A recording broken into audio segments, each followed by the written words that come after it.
¿no? En esta oportunidad, gracias a la invitación que me hizo nuestro patrocinador Jonathan, ¿no? Conversando con él un montón de veces, ¿no? Llegamos a la conclusión de que este grupo debería ser para enseñar. Y para enseñar vimos que estaba conformado tanto por alumnos de pregrado, posgrado, ¿no? Algunos que estaban iniciando su maestría, otros que estaban por finalizar, ¿no? Es decir, un grupo bien nutrido, un grupo variopinto que va desde la generación X hasta la generación millennials, ¿no? Podemos decirlo así. Entonces, empecé yo a decirle algo bien importante, ¿no? Esta nueva generación siempre trata de apoyarse bastante con herramientas informáticas, ¿no? Y creen que el diseño de elementos finitos es lo último, cuando yo pienso de que deberían empezar desde cero, ¿no? No aprender a correr, sino más bien como los niños, ¿no? Aprender a gatear, a golpearse en el camino con las caídas, ¿no? Y aprender a caminar, trotar, correr, ¿no? Como es el ciclo de la vida. En esta oportunidad, bueno, vamos a ver un tema, más que todo, es cómo obtener datos confiables para nuestros diseños geotécnicos. Es un estado del arte de la exploración o la ocultación de suelos con fines geotécnicos que se usan en el Perú. Vamos a ver qué es una cimentación. Una cimentación, ¿no? Es parte de la estructura que se encuentra en contacto con el suelo y está encargada de transmitir las cargas de la superestructura de forma indirecta o directa al terreno. Adicionalmente, es la encargada de absorber la energía del terreno y transmitirla a la edificación. Eso es lo que nos han enseñado en aulas. Perfecto. Algunos vemos el panorama, otros vemos el terreno, pero lo que nos interesa a nosotros es ver el paisaje, todo el contexto. El sistema de interacción suelo-estructura se genera como resultado de la interacción entre el miembro estructural y el terreno en el que se apoya. Hay que recordar esto muy claro. Y al definir un sistema de cimentación debemos relacionar la forma conjunta del aspecto geotécnico y estructural y verlo como un todo, no como algo aislado. La cimentación no es algo aislado de la estructura, como lo vemos acá, más bien es un todo. Ahora, cuando hacemos una caracterización de los geomateriales, algunos hacemos énfasis en los índices de los materiales, en el estado, en el origen geológico, en su edad, en la medida de los granos, en la plasticidad, otros en el estado del material, relación de vacíos, pesos unitarios, densidades, ¿no? Es decir, una serie de factores, cada cual con mucha importancia, una más que otra, o tan igual que otra. Otros vemos la conductividad, hidráulica, termal, eléctrica o química, compresibilidad, los índices de vacío, la preconsolidación, reológicos, los estados de esfuerzo, el tiempo de consolidación, el tiempo de falla. Vemos la resistencia, drenada, no drenada, pico, pospico, ¿no? Residual, los estratigráficos, vemos el espesor, el módulo de corte, tensiones, la relación de Poisson, ¿no? Es decir, vemos muchas cosas. Pero ¿cuál es el propósito de una investigación geotécnica? Es requerir toda la información que necesitamos para nuestro proyecto, es determinar la geoestratigrafía del lugar donde se desarrollará el proyecto, pero más importante es analizar los datos para evaluar los parámetros geotécnicos, ¿no? En unos datos, por ejemplo, acá, para la famosa Torre Pisa, ¿qué nos interesaría? Nosotros hacer bastante énfasis en la compresión, en los índices de compresibilidad del suelo, ¿no? Aquí, en los estados residuales del suelo. Aquí, para un análisis de licuación. Pero el análisis de información geotécnica no es solamente ir y explorar. Eso es antes. Antes podemos hacer una exploración con calicatas, una exploración con DPL, una exploración marina, ¿no? Una exploración con CPTU, ¿no? Durante también se hace un monitoreo geotécnico, es decir, podemos hacer, cuando hacemos una voladura, las mediciones de ondas, de vibración. Cuando estamos haciendo una carretera, estamos viendo el tema de la densidad y la compactación. Cuando estamos hincando pilotes, hacemos el ensayo PDA para ver la capacidad dinámica del pilote, ¿no? Y cuando hacemos un terraplén, pero también monitoreamos después de que hemos construido una estructura, podemos monitorearla y debemos monitorearla a través de inclinómetros, piezómetros, ¿no? Deformímetros, ¿no?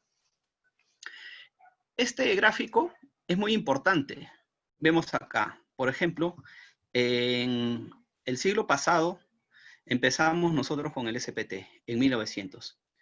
Tuvo toda una evolución, ¿no?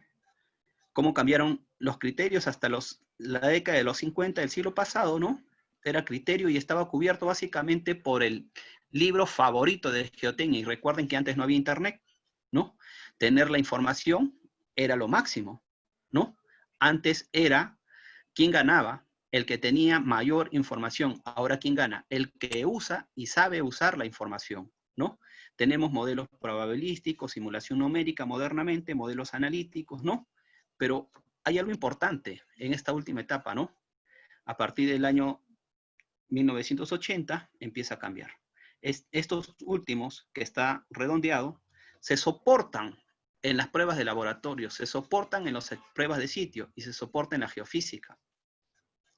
En el Perú, a partir del año 97, 98, si más no recuerdo, recién se empezó a utilizar con énfasis, se hizo una tesis de elementos finitos y se creó un software peruano, el Geosoft, ¿no? Pero hasta ahí todavía estábamos hablando en chino, ¿no? Y recién en el año 2006, 2007, ¿no? Un gran amigo mío, el doctor Jorge Cárdenas, llega a enseñar en la UNI, ¿no? En su alma mater, y empieza a enseñar modelos numéricos y elementos finitos aplicados a geotecnia. A partir de ahí creo que empieza el boom de el uso de estos programas, como el Plaxis, los de Itasca y muchos otros, ¿no? Que conocemos en elementos finitos y elementos discretos. Ahora ven, la evolución de la caracterización de sitio, ¿no? Tiene todo un programa, ¿no? De cómo llegar a explorar. Aquí tenemos un bosquejo, no es el único, pero tenemos en realidad dos tipos de exploración, directas e indirectas. En las indirectas vamos a hablar de los geofísicos. Estos ensayos geofísicos en Perú permiten determinar la estratigrafía, evaluar canteras, analizar la estabilidad de taludes a nivel de prefactibilidad, hacer clasificación de sitio de suelos, identificar oquedades, identificar zonas de ruptura. Es decir, una serie de bondades, por decirlo así, ¿no? Y aquí vemos en este otro gráfico, ¿no? Una gran gama de ensayos geofísicos que se aplican. En el Perú aplicamos solamente el más W, ¿no? Refracción sísmica y geoeléctrica. ¿Por qué? Porque las normas E050, las de mecánica de suelos, nos los están solicitando, y las normas de suelos E030 también, ¿no? Esta es una de las normas E030, vean cómo está clasificado, ¿no? Y hay una casi similitud, por decirlo así, con las IBC, las normas americanas. ¿En dónde está el detalle? El detalle, por ejemplo, está acá. Existen correlaciones, ¿no? Para la velocidad de ondas de corte, las ondas primarias, ¿no? Las ondas BP, por ejemplo, vamos acá, ¿no? En una arenisca, a ver, acá, una grava seca, tenemos la velocidad van entre 460 a 915, ¿no? Ok, una arena saturada entre 1220 a 1830. Pero ¿qué pasaría, no? Según otro autor, la velocidad, ¿no? Si me sale 1600, por decirlo así, arena saturada, me dice acá, la ASTM, pero 1600, según Helber, ¿en qué estoy? En una roca muy alterada. Uy, uy, uy, ¿no? ¿Cuál será? Y acá, ¿en cuál será? ¿Una arena o arena húmeda? ¿Cuál será? Este es un ejemplo, por ejemplo, que es un trabajo que hice el año pasado para ver la estabilidad, a nivel de prefactibilidad, la estabilidad de taludes. Hicimos un análisis tridimensional, ¿no? Hicimos de manera ordenada, ¿no? Nuestras líneas de refracción, ¿no? Aquí los vemos, las BP, las BS, y también hicimos geoeléctrica. Al final de cuentas, ¿qué llegamos a hacer? ¿No? Determinamos la estratigrafía del suelo, ¿no? Y determinamos el nivel freático. Esto que nos ayudó a hacer un modelo tridimensional y un análisis tridimensional. Y determinamos que en cierto lugar, ¿no?, existía un acuífero, ¿no?, que ayudaba a que el talud se deslice. Es una zona de alto riesgo, esta zona de acá. Una zona de derrumbe. Aquí está. Lo muestro de manera rápida por el tiempo, porque quiero hacer énfasis ahora en esta otra parte, que son la exploración directa. Como vemos acá, existe una gama también de ensayos, muchos conocidos y otros pocos no tanto. Pero ¿cuáles son los que se usan en el Perú?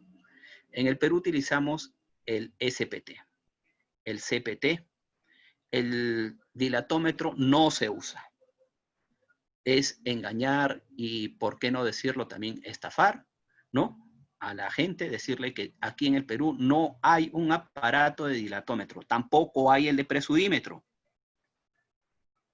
Hago énfasis en esto de acá porque sé que muchos de ustedes están en contacto con ciertas gerencias geotécnicas y necesitan o desean hacer un tipo de ensayo y les pueden ofrecer, ¿no?, o requerir estos ensayos y no hay en el Perú. En el Perú tenemos el SPT, el CPT y la veleta, ¿no? ¿Cuáles recuperan muestras y cuáles no? Tenemos, con recuperación de muestras, bueno, tenemos las directas, las calicatas, trincheras o a través de los agujeros. Los métodos de penetración dinámica tenemos el SPT, ¿no?, recupera muestra. El CONOPEC, un ensayo peruano, ¿no?, no recupera muestra. El DPCH, la prueba dinámica superpesada, un método español, no recupera muestra. El DPL, penetración dinámica ligera, un método alemán, no recupera muestra. Y el CONOSAUER, un método estadounidense, muy poco usado en el Perú y tampoco recupera muestra. Ahora, el método de inyección, el CPT o con holandés, ¿no?, el CPTU y el SCPTU, ¿no? ¿Cuál es la diferencia en uno y otro? En que el CPT, el CPTU voy haciendo mediciones de poros y el SCPTU voy haciendo mediciones de poros y a la vez voy midiendo la velocidad de ondas, ¿no? Esta es un cuadro tomado de las normas E050 y vemos acá SPT, CONOPEC, DPCH, ¿no?, conotipo PEC, el DPL, veleta de campo y pruebas de carga. Y acá tenemos un grave error. Un grave error. ¿Por qué? Porque el conotipo PEC, ¿no?, no está permitido supuestamente para gravas, cuando es todo lo contrario. En grava funciona perfectamente. No sé con qué criterio o a quienes habrán consultado para poder hacer este cuadro, pero de hecho que está bastante desfasado. O de repente lo han realizado personas que conocen muy poco de lo que es exploración o ensayos de campo. Mis comentarios al respecto. Acá vemos una analogía, ¿no? Golpear un martillo es lo mismo con el SPT, con OPEC, DPCH, DPL. Hacer una inyección es para, ¿no?, el CPTU, el CPTUS, ¿no?, y el CPT.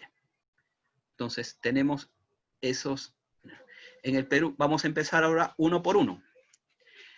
El Perú, el ensayo más tiene una tradición muy, muy, muy arraigada con el tema de penetración. Recordemos, los que somos peruanos, esta leyenda, ¿no?, de Manco Cápac y Mamahoyo, donde se hundía el Barayó, era el lugar donde se creaba o se fundaba el imperio de los incas, ¿no?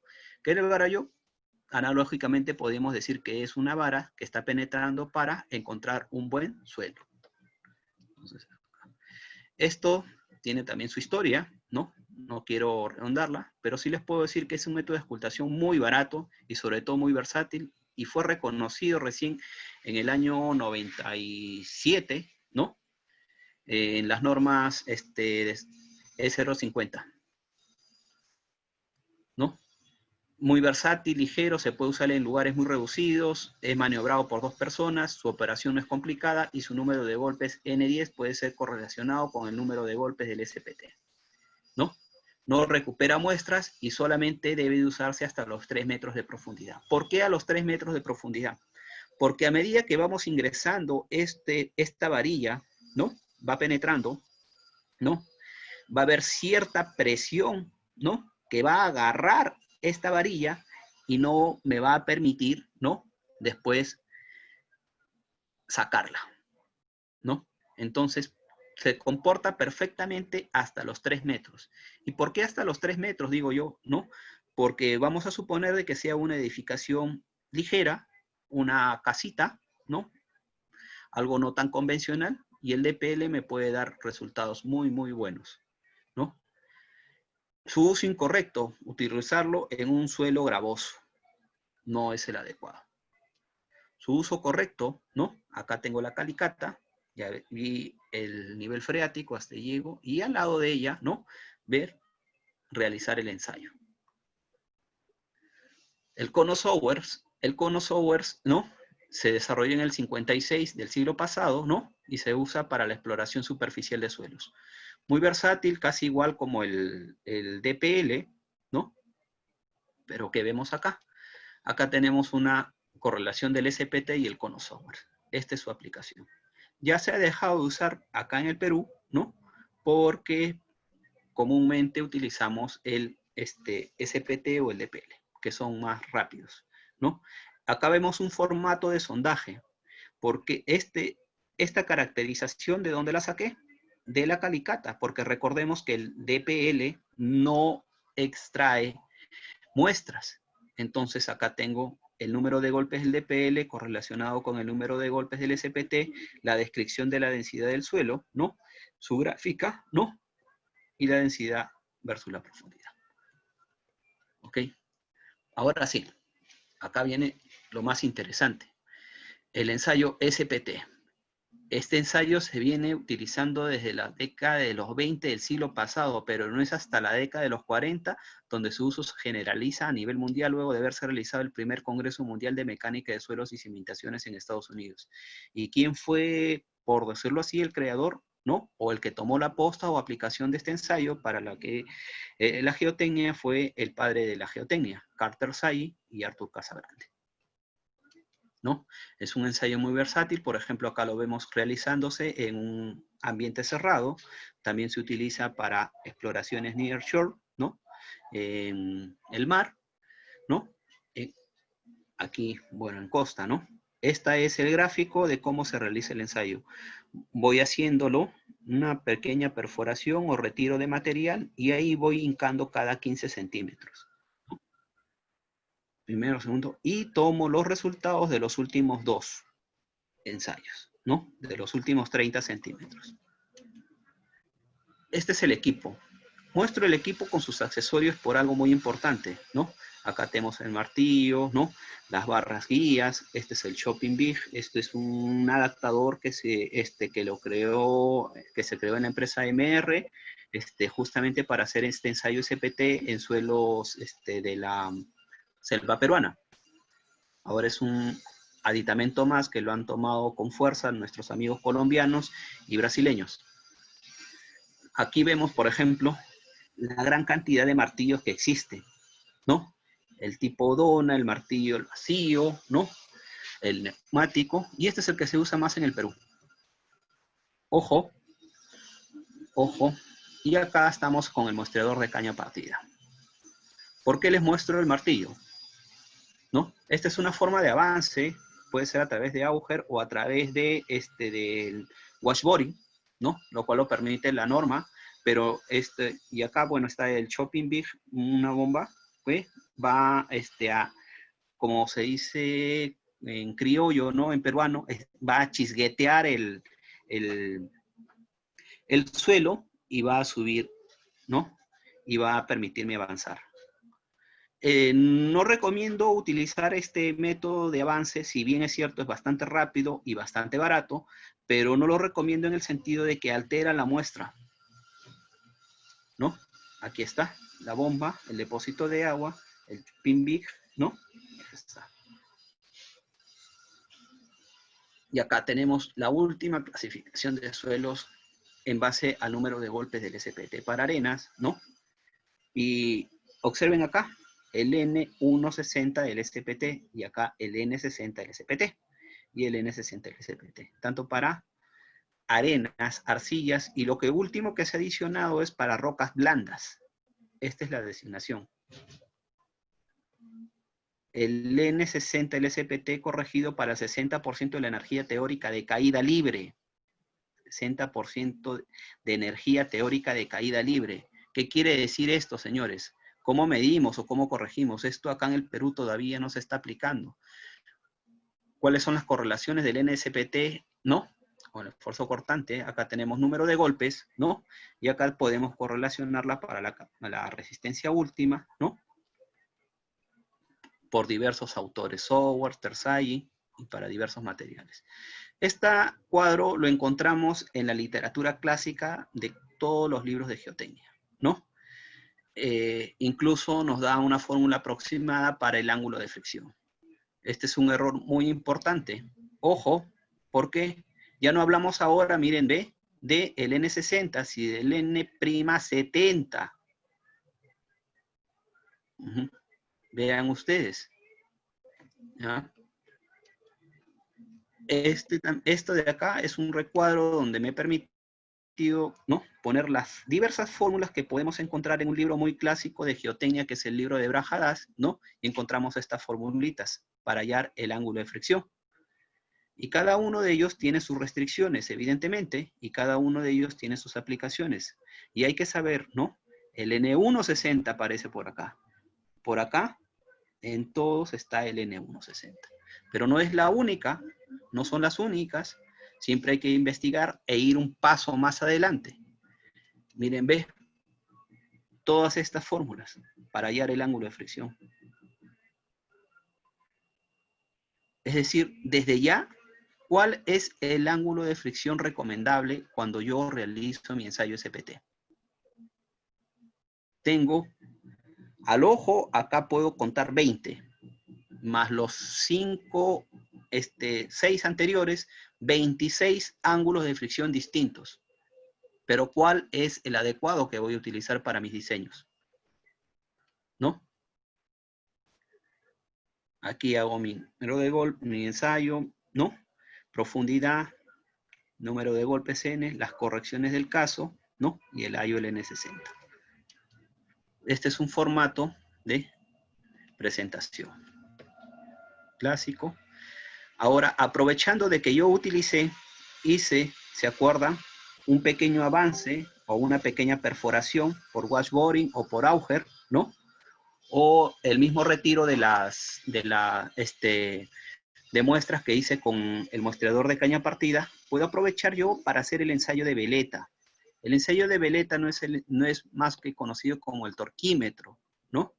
Donde puedo yo hallar la resistencia al corte in situ que puede tener una arcilla, pero este ensayo se aplica solamente para arcillas, es decir, lo puedo aplicar perfectamente para la selva, ¿no? Y esto es más o menos un bosquejo del equipo. En la década de los 70, ¿no? La empresa MR creó un ensayo peruano, el CONOPEC. Este nombre se lo dio gracias a una publicación del profesor Ralph Peck, una técnica de ocultación muy recomendada para investigar la densidad relativa de depósitos de arenas y gravas sueltas sin el uso de tuberías de revestimiento. Ese es el CONOPEC. Y fue más allá. Ok, el peruano, como siempre quiere, imita las cosas, ¿no? Ahora hay, miren, 3 tipos de conito distintos. Pero ¿cuál es el que recomienda la norma? Es este de acá. Estas son las medidas oficiales. Se hizo una correlación, ¿no?, de números de golpe con el número de golpes del SPT, ¿no? Y se halló esta correlación. Esto en base a más de 2.000 estudios efectuados a través de 30 años, ¿no?, en suelos peruanos. Y esta es otra presentación. Y hablábamos de que no solamente se puede aplicar en gravas, es recomendable. ¿Por qué? Porque la resistencia de ese conito puede penetrar en las gravas. Volvemos ahora al SPT. En el año 1902, ¿qué vemos nosotros? El telégrafo, ¿no? La caja de hielo el carruaje. En una oficina de ingeniería, la Copa Casa Grande, ¿no? Y el ábaco, el uso de ábaco y nuestro SPT. En la década de los 50, ya más tecnológicos, el auto a gas, ¿no? El televisor a blanco y negro, el teléfono, la Copa Casa Grande todavía seguía. Ya pasamos ahora del ábaco, pasamos a la regla de cálculo, ¿no? Y el SPT todavía se sigue usando. En el 2014, vean, ahora un poco más moderno, ya existen los smartphones, las tablets, ¿no? El refrigerador inteligente, el auto inteligente y eléctrico. Cambiamos ahora la Copa Casa Grande, cambiamos nuestra forma de calcular con las tablets, pero seguimos usando el SPT. Seguimos usándolo. ¿Y qué ha cambiado? Nada. ¿Es confiable el ensayo SPT? Comúnmente los ingenieros nos encontramos con la seria decisión de cuantificar la calidad de la información que entrega el ensayo SPT y si estos pueden ser correlacionados de manera confiable. En el 88, el Comité Técnico de Ensayos de Penetración de la Sociedad Internacional de Mecánica de Suelos publicó los resultados obtenidos en un trabajo de alta calidad y uno de baja calidad realizados por dos empresas respetables en un mismo tipo de suelo y emplazamiento. Y miren los resultados. ¿Mm? ¿Cuáles son los factores que afectan el ensayo SPT? La inadecuada limpieza, ¿no? Y esta es la recomendación. 1, 2, 3, 4, 5, 6, 7. ¿Ok? 8, 9, 10, 11, 12, 13, 14, 15, 16, 17, 18, 19. 19 factores que afectan el ensayo SPT. ¿Y cómo me hace variar ahora mis resultados? En el método de perforación, el rango típico para arenas, ¿no? Vean ustedes. La barra de perforación, ¿cómo me va a variar? ¿Cuál es el rango de variación que tengo en cada uno de ellos? ¿No? La barra de perforación, el utilizar una barra NW a una barra AW, ¿no? ¿Cómo me va a variar? ¿Cómo va a transmitir la energía de un lugar desde la punta hasta el final del ensayo, ¿no? En el Perú es común que la muestra de inalteradas en el ensayo SPT se realice de manera inadecuada. ¿Por qué? Porque el técnico operario es empírico y lo que le interesa es lograr la meta que le indican. Oye, yo quiero 20 ensayos SPTs, ¿no? Tenemos que llegar a los 20 metros, ¿no? Y tenemos 3 días para hacerlo. Entonces, ¿qué tengo que hacer? Correr, llegar a una meta, ¿no? No me interesa si es grava, si encuentras arena, si encuentras arcilla, pero tengo que cumplir con mis 20 ensayos SPTs. Por otro lado, el ingeniero supervisor, por lo general, es un ingeniero junior, ¿no? Valgan verdades, ¿no? Siempre mandamos al calichín, al asistente, ¿no? A que vea cómo se realice el ensayo. Que no supervisa, definitivamente no lo supervisa adecuadamente, porque él nunca ha visto un ensayo SPT, pero está ahí. Por desconocimiento, porque tiene, de repente, porque tiene más relación con la mecánica de rocas que de suelos. Quiere decir esto que nosotros relacionamos bastante, ¿no? Geólogo, geotecnia, entonces un geólogo es el adecuado para hacer geotecnia, ¿no? Porque conoces más, pero geo no solamente es suelo, también es roca, ¿no? Pero la formación de un geólogo más tiende a la mecánica de rocas que a la mecánica de suelos. Luego, por otra parte, los equipos de SPT no están normalizados ni automatizados. Ningún equipo SPT está normalizado ni automatizado. ¿Qué preferimos nosotros? ¿No? Un bistec. Esta es una muestra inalterada, por decirlo así. También me voy con la misma carne, ¿no? Esta es una muestra alterada, ¿no es así? Pero al final de cuentas estoy comiendo lo mismo, estoy comiendo carne, ¿no? ¿Pero qué preferimos, no? Ahora vean acá en el gráfico de abajo, me siguen con el mouse, ¿no? ¿Cuál es la diferencia en la resistencia de una muestra alterada y otra inalterada? ¿Ok? Ahora la pregunta clásica es, ¿un número es suficiente? Con un número es suficiente para determinar la resistencia no drenada de las arcillas, el índice de rigidez, el peso unitario, el módulo de Young. Un número es suficiente para determinar la densidad relativa, las ondas de corte, la capacidad portante del suelo, la relación de vacíos. Esa es una gran pregunta. Entonces, ¿qué hacemos? ¿Qué hago, ingeniero? ¿No?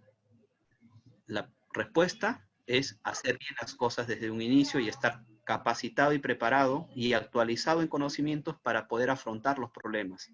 Pero también existen otros ensayos que me facilitan las cosas, ¿no? Como es el ensayo CPTU, CPT, SCPTU. Es un ensayo de penetración estática, ¿no? Vean, que mide la resistencia de la punta, la penetración y el rozamiento lateral de dicha punta. La punta cónica puede disponer de un sensor que mide la presión intersticial U, presión de poros, por eso es este U. En este caso, el ensayo se denomina piezocono o prueba CPTU y en los últimos años se está incluyendo otros sensores adicionales para medir la temperatura, la inclinación, la conductividad eléctrica, la medición de ondas sísmicas, S, ya apareció el S, y las propiedades del agua. Complementariamente, el ensayo CPTU también puede realizar ensayos de disipación, los cuales permiten determinar el coeficiente de consolidación horizontal y por lo tanto la permeabilidad horizontal de una profundidad, no muy empleados en estudios de consolidación en suelos blandos. El ensayo de penetración estática nos permite determinar de forma continua la presión necesaria para introducir el cono, el rozamiento lateral y la presión de poros. Con estos parámetros es posible determinar y caracterizar los tipos de suelos presentes en el subsuelo de forma continua. Esto es el ensayo, ¿no? Bueno, este es un... ¿Por qué dentro de un camión? Justamente porque el peso del camión, ¿no? Me permite anclar y poder yo introducir a través de la punta este sensor, con estos sensores de acá, ¿no?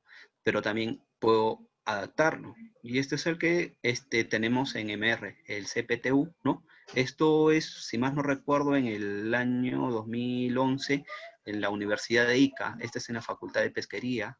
Esto fue en un curso que organicé antes de la pandemia, ¿no? Con el Colegio de Ingenieros de Ica, ¿no? Y también está el ensayo CPTU. Y esto estamos aplicándolo acá en una represa de relaves, en una minera. El ensayo CPTU y el ensayo CPT, ¿no? Esto es el equipo, esto es el sensor. Este es el equipo. Cada uno de estos son los sensores, uno mide la presión de poros, otro las ondas sísmicas, ¿no? Esto es básicamente. Clasificación de suelos. ¿Cómo puedo clasificar mis suelos? ¿No? Robertson y Campanella en el 83 presentaron un ábaco simplificado de clasificación de suelos en el cual los valores de QC y RF son usados para delimitar 12 regiones, cada una de ellas asociadas a un tipo diferente de comportamiento. Posteriormente, el método fue expandido con la inclusión de parámetros de la presión de poros y 12 zonas, y ahora se usan los dos ábacos a la vez, ¿no? Y acá tenemos otro nuevo ábaco, ¿no? Donde ahora se utilizan 9 zonas. Y acá están las clasificaciones de las 9 zonas. Otros autores en el 93 modificaron la propuesta de Robertson introduciendo una nueva variable basada en los valores de la presión de poros, la resistencia, ¿no? Puedo hallar la resistencia al corte no drenado, los esfuerzos verticales, la relación de sobreconsolidación, la resistencia al corte, los módulos de deformación, los estados de tensiones, la densidad relativa, los factores de forma para nuestras cimentaciones, los módulos edométricos. Y estos son los resultados que nos arrojan. Acá vemos los gráficos, ¿no? Pero no les entendemos todavía, ¿no?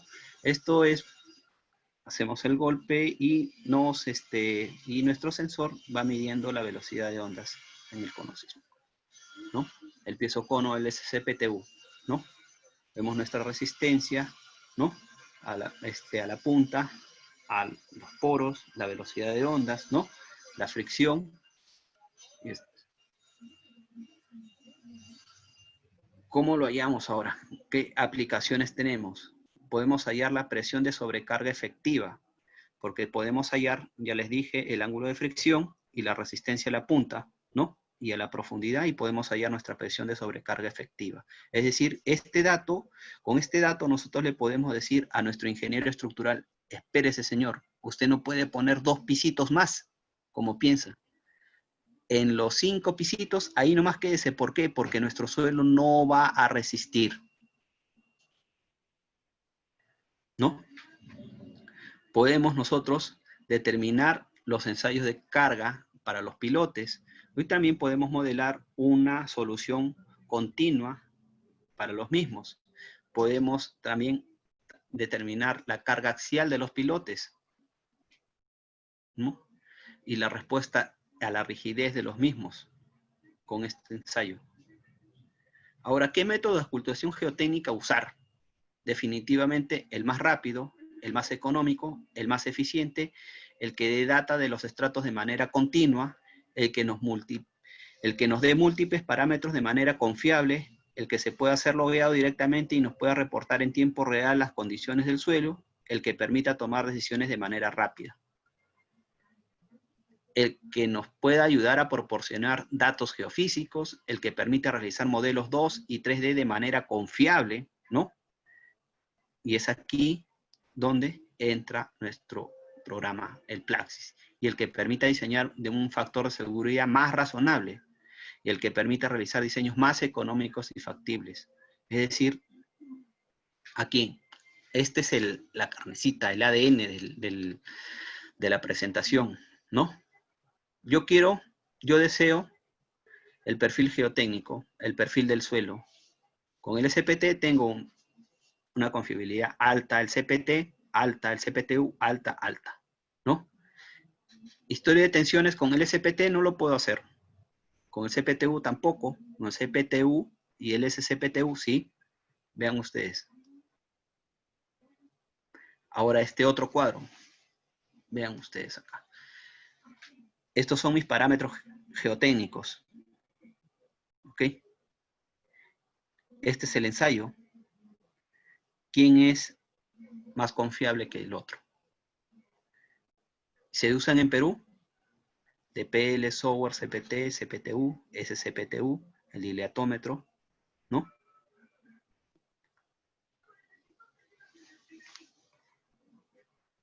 Al final, toda la presentación se resume en estos 2 últimos cuadros.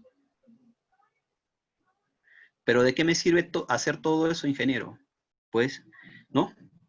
Para tener una mejor presentación y un mejor entendimiento de mi suelo hablando geotécnicamente. Aquí, bueno, en la empresa MR utilizamos un poquito de geoestadística para determinar ya con precisión la posición de estos perfiles geotécnicos. La posición del agua, ¿no? Finalmente, hay muchos que son ratones de laboratorio. Les encanta el laboratorio. Hay otros que son ratones de campo.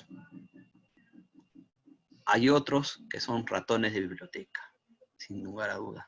Modernamente ya hay el ratón informático, el que le gusta los software. Pero nosotros debemos de sumar todo esto de acá. ¿Para qué? Para convertirnos en el superhéroe de la geotécnica.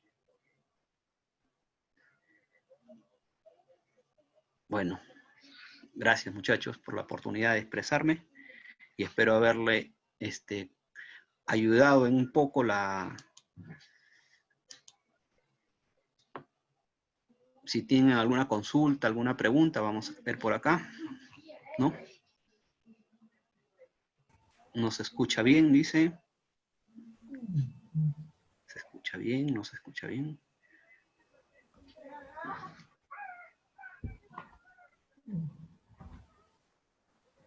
Con toda la ingeniería, Richard Ampuero pregunta, con toda la ingeniería realizada en el Perú, ¿podría obtenerse correlaciones propias? Obviamente que sí, pero recordemos, ¿no? Por ejemplo, los suelos de la costa peruana, ¿no? Son distintos a los suelos de la selva o a los suelos de la sierra. Es decir, para cada lugar donde tengamos nosotros, ahorita en la Universidad San Luis Gonzaga, con un grupo de alumnos, estamos trabajando bastante para los suelos de la ciudad de Ica. Estamos determinando, tenemos más de 30 ensayos SPTs y una campaña de CPTU, ¿no? Vamos a determinar el ángulo de fricción, ¿no? A través de los ensayos SPT que hemos realizado en ese lugar, ¿no? Haciendo un trabajo geoestadístico. Sí se puede hacer, no hay problema. No falta de querer hacerlo, creo que es, o falta de ideas, no lo sé. ¿Cuál es la relación entre el N del ensayo de PL y el SPT? ¿Esta relación vale para cualquier material? No, no vale para cualquier material, solamente vale para las arenas, y para las arenas en un estado de densificación apropiado. Recordemos que el SPT yo puedo profundizar mi ensayo, la norma me dice que hasta 20 metros, ¿no? Con el DPL, según las normas DIN, hasta 8 metros.